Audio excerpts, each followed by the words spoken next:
Hey guys, it's Ben with Exceptional Glass, 888-83 Glass. Today we're in Maplewood, New Jersey. Just completed this beautiful inline door panel in brushed bronze hardware. We've used C.R. Lawrence's Pinnacle glass-to-glass hinges on this. The UC79, the freaking clamps from CRL, yeah. And we have a stationary panel here on the right so that the clients can use their rope hooks here on the wall. We've made this into not only an open out, but an open in, which is my favorite, a double acting door. Again, the advantage of a double acting door, when you're done with a shower, the door is completely wet, open it to the inside, let the water drip down, falls right back into the drain, install it out on the mat. All right.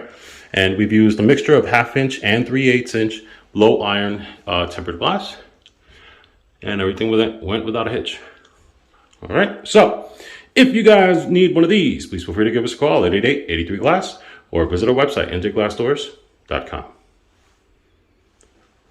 Hey guys, thank you for watching the video. Don't forget to click like and to subscribe to see our latest DIY videos on how you can fix your own freaking shower door.